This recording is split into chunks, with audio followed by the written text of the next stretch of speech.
भारतीय जनता पार्टीबरोबर का वाटत नाही असं, तर कारण त्यांच्याकडे पण संख्याबळ मोठं आहे, इच्छुकांची संख्या मोठी आहे, आमच्याकडे इच्छुकांची संख्या मोठी आहे, त्यामुळे अशी युती होईल असा कमी शक्यता आहे.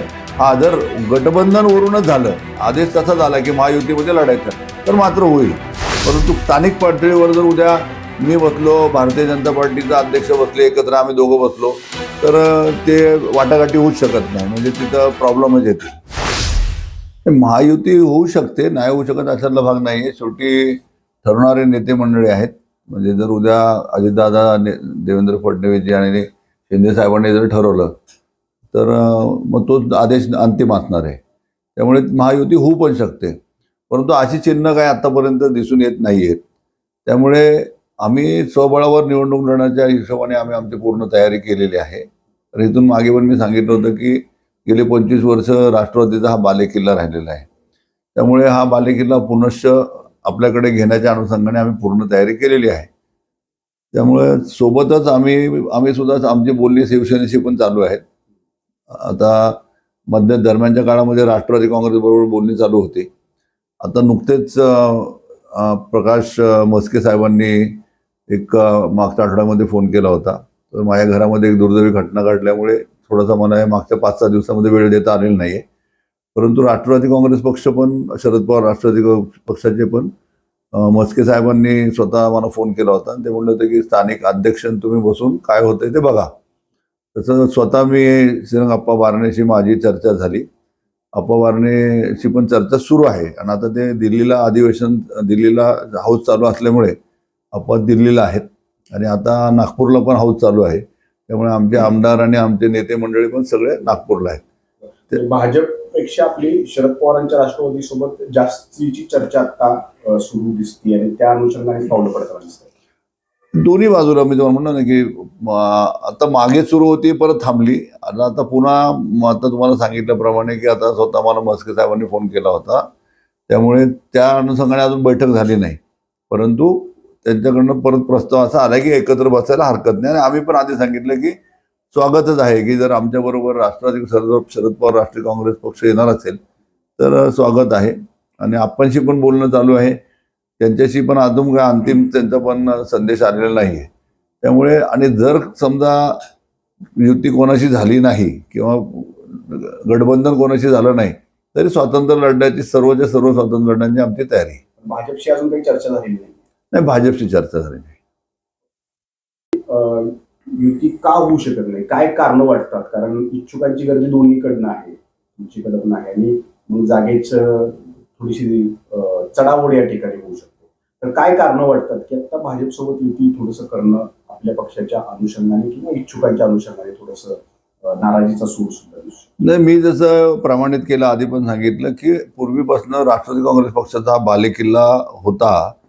त्यामुळे नॅचरली आमच्याकडे जी इच्छुकांची संख्या आहे ती जास्त आहे आणि मागच्या वेळेला काही लोकांचा निसटता पराभव झालेला आहे. त्यामुळे ती सुद्धा आता 9 वर्ष प्रतीक्षेमध्ये, म्हणजे ते एक सर्वात मोठं कारण आहे. कुठल्याही पक्षाची आता जरी उद्या आम्ही राष्ट्रवादीशी बोलायचं म्हटलं, सेनेशी बोलायचं म्हटलं तर त्या ठिकाणी 1-2 सीटला घासाघास तिथं होऊ शकते, कुठे राष्ट्रवादीमध्ये आणि शिवसेनेमध्ये.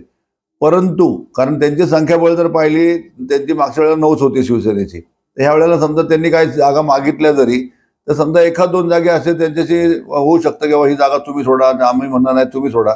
परंतु भारतीय जनता पार्टीबरोबर का वाटत नाही असं, तर कारण त्यांच्याकडे पण संख्याबळ मोठं आहे, इच्छुकांची संख्या मोठी आहे, आमच्याकडे इच्छुकांची संख्या मोठी आहे. एक 2-4 सीटचं असतं तर मग 2 पावले आम्ही मागे 2 पावले त्यांनी मागे असं केलं असतं तर झालं असतं. परंतु तसं चिन्ह दिसत नाहीये, कारण दिग्गज लोक इथं पण आहेत, दिग्गज लोक तिथं पण आहेत. त्यामुळे अशी युती होईल असं कमी शक्यता आहे. हा जर गठबंधनवरूनच झालं, आदेश तसा झाला की महायुतीमध्ये लढायचं, तर मात्र होईल. परंतु स्थानिक पातळीवर जर उद्या मी बसलो, भारतीय जनता पार्टीचा अध्यक्ष बसले, एकत्र आम्ही दोघं बसलो, तर ते वाटाघाटी होऊच शकत नाही. म्हणजे तिथं प्रॉब्लेमच येते. खरं तर कालच प्रदेशाकडनं आम्हाला काही सूचना आल्यात. याच्यामध्ये स्थानिक लेवलला महायुती जी पक्ष आपल्याबरोबरचे आहेत त्यांच्याबरोबर थोडं आपल्या चर्चा ठेवून महायुतीच्या संदर्भात काही 2 पावलं समोर नेऊन चर्चा होईल. त्यासाठी आम्ही आमची कोर कमिटी करतो. आमची कोर कमिटी त्यांच्याशी बोलेल आणि त्याच्यातून एक स्टेप पुढे जाऊन समजा काही जागांवरती कशा पद्धतीने जाऊ शकतो. खरं तर हा निर्णय आमच्या कोर कमिटीवरती सोडला आहे आणि हा सगळा निर्णय होत असताना खरं तर प्रदेशाकडे आम्ही सगळ्या गोष्टी पाठवणार आहे. कोणाकोणाशी आता आपली चर्चा या ठिकाणी स्थानिक पातळीवरती होणार? सध्या तर आता महायुती म्हणून प्रथमतः शिंदे गटांकडनं शिवसेनेकडनं आमचं बोलणं चालू आहे. हे बोलणं होत असताना 4 आमदार त्याच्याबरोबर आहेत त्या कोर कमिटीमध्ये, काही ज्येष्ठ नेते आमच्याबरोबर आहेत आणि त्यांच्याकडनं अजून कोण कमिटी ठरलेली नाही. ज्यावेळेस हा निर्णय होईल येत्या 2-3 दिवसामध्ये एक स्टेपने पुढे जाऊ. शिंदे गटाशी बोलणं होत असताना दुसरा घटक पक्ष अजित पवार यांचे राष्ट्रवादी त्यांच्याशी काही बोलणं आपलं सुरू झालंय, होणार आहे? अजून तर तसं काय बोलणं झालेलं नाही आहे. जसे काय आम्हाला काही निर्देश येतील किंवा महायुतीतनं काही ठरेल वरती, या राज्याचे मुख्यमंत्री आदरणीय देवेंद्र भाऊ असतील, उपमुख्यमंत्री आदरणीय एकनाथ शिंदेसाहेब असतील, दुसरे उपमुख्यमंत्री आदरणीय अजितदादा असतील, त्या वरिष्ठ लेवलला काय निर्णय घेतील तसा निर्णय ज्यावेळेस आम्हाला कळवतील त्यावेळेस आमची कोर कमिटी स्थानिक लेवलला तसं समोर जाऊ आम्ही. खरं तर तुमच्याकडे इच्छुकांची गर्दी मोठी आहे. म्हणजे 120 जागांसाठी 820 अर्ज गेले. प्रत्येक ठिकाणी 6 उमेदवार या ठिकाणी रांगेत असताना युती शक्य आहे का, असं वाटतंय का तुम्हाला की आपली अजित पवारांच्या राष्ट्रवादीसोबत युती होऊ शकते? एक स्थानिक पातळीवरती ज्या पद्धतीनं इतका मोठा उत्साह जो सगळ्या कार्यकर्त्यांमध्ये दिसतोय त्या अनुषंगाने. खरं तर महानगरपालिकेमध्ये 77 नगरसेवकांची ताकद ऑलरेडी आमची आहे. आम्ही ज्यावेळेस युती म्हणून समोर जाणार आहे, जे आमचे ताकदीचे उमेदवार आहेत, जे आमच्या मुळातच आमच्या जागा आहेत, अशा जागांचा प्रथमतः आम्ही विचार केला जाणार आहे. आणि नंतरच्या काळामध्ये जिथं संघटना म्हणून आम्ही ज्या ताकदीने समोर आलो आहे, खरं तर सर्वेमध्ये पण बऱ्याच ठिकाणी आम्ही पुढं आहोत. पण शेवटी आता हा वरिष्ठ पातळीचा निर्णय आहे. आम्ही तर मागणी करताना आम्ही 128 जागेची तयारी ठेवलेली आहे, पण शेवटी वरिष्ठांचा जो निर्णय आहे तो आम्हाला मान्य असेल. अजित पवारांच्या राष्ट्रवादीसोबत इथं युती का शक्य नाही असं वाटतं तुम्हाला? काय त्याची कारणं असू शकतात? नाही, शक्य असं म्हणत नाही मी.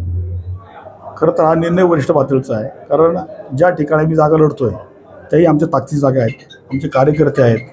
गेले सातत्याने पक्षनिष्ठेबरोबर काम करून पार्टी वाढवण्याचंही त्या कार्यकर्त्यांनी काम केलेलं आहे. आणि आज कुठेतरी युतीच्या माध्यमातून जर काही ठिकाणी त्यांना थांबावं लागलं तर त्यांनाही आम्हाला कुठेतरी प्रवाहात आणण्यासाठी काहीतरी पदांसाठी त्यांना समोर न्यावं लागेल. म्हणून काही ठिकाणी तुम्ही असं म्हटलं आहे की हा निर्णय खरं तर वरिष्ठ पातळीचा आहे, पण ग्राउंड लेवलला भारतीय जनता पार्टीची आमची ताकद चांगली आहे.